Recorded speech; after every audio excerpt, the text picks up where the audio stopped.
That's just how I move. Fast girls, fast money, no mo, fast food.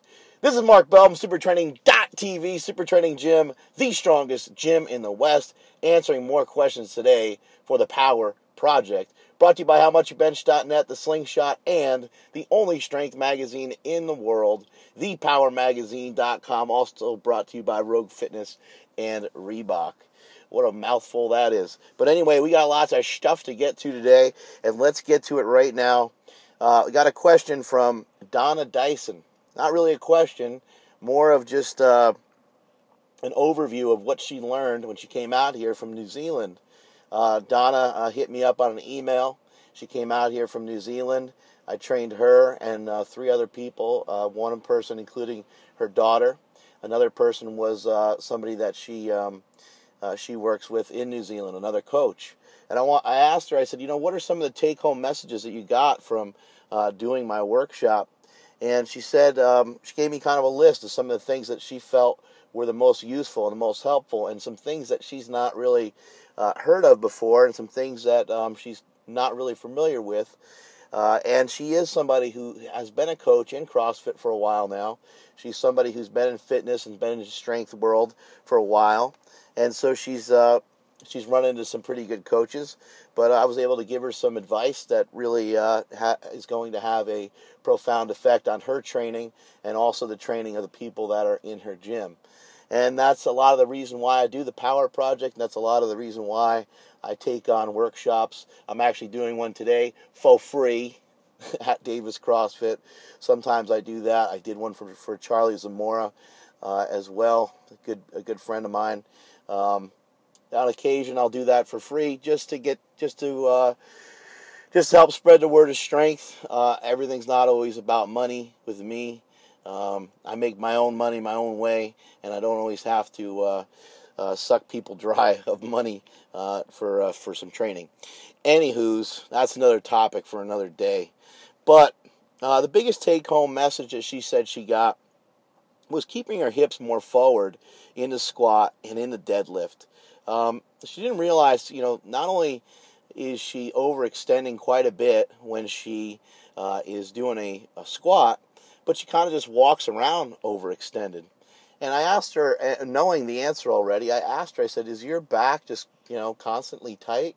And she said yes. And I knew she was going to say yes right away, pretty much just by the way that she stands. And then what happens is when people go to squat, a lot of these faulty movement patterns that you have just get worse and worse as you come under load, you come under load. I mean, really, did I really just say that? And I tried to blast right past it, but there's really, I apologize. I'll have to, when you're under a lot of weight, when you're under a lot of weight is the true measure of body movement.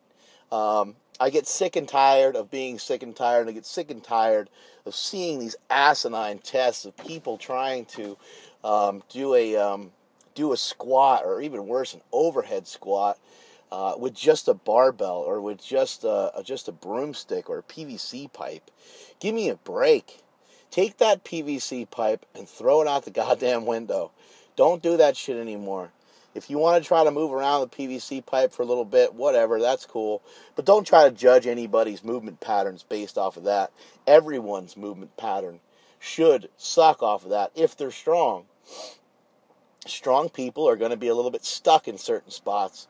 The truly strong are going to have things to rebound off of. They're going to have some tightness in their body, and so it's just an extremely poor way to judge anybody.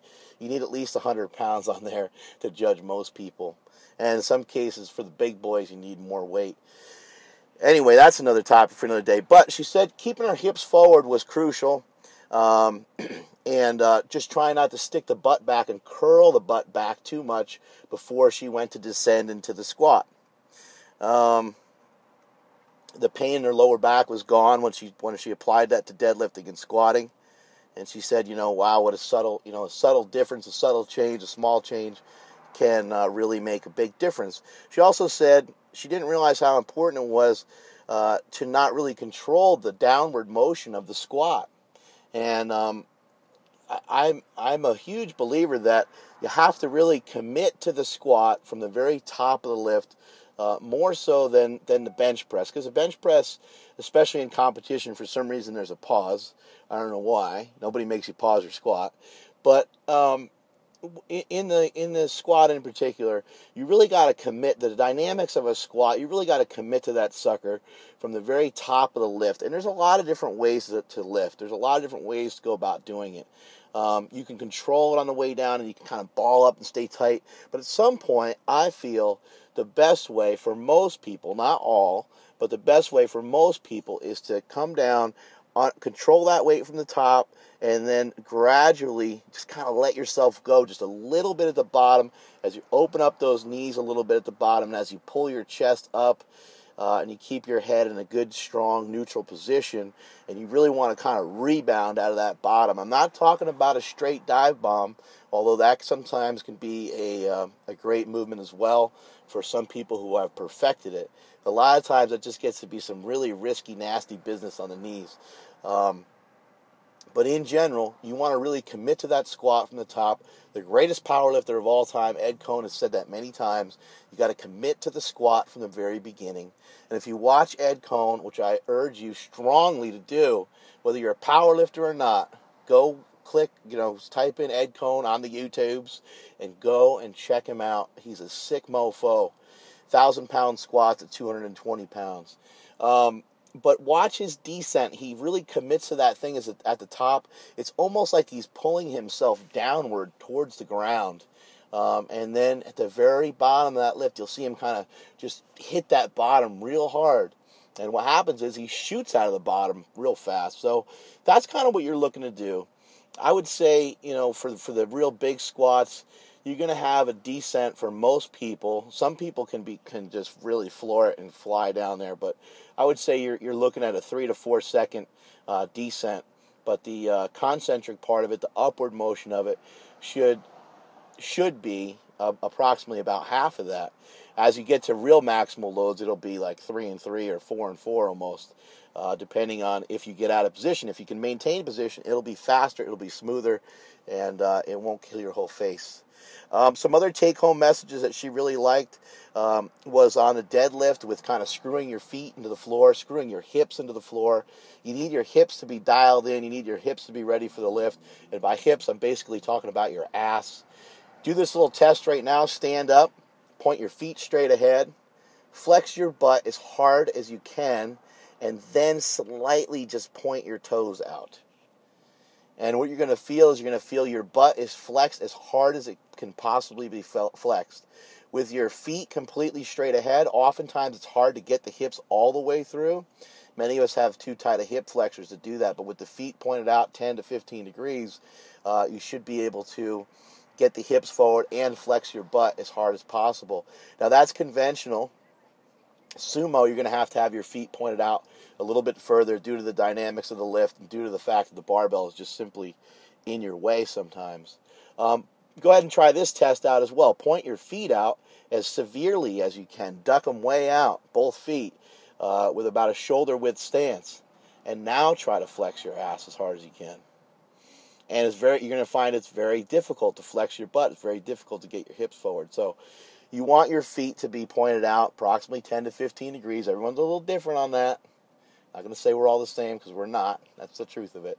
But what you're going to notice is you're going to be able to get your hips through a lot better. And by utilizing your butt, you can protect your back. I know it sounds funny, sounds a little awkward, but I say it all the time, and it's true.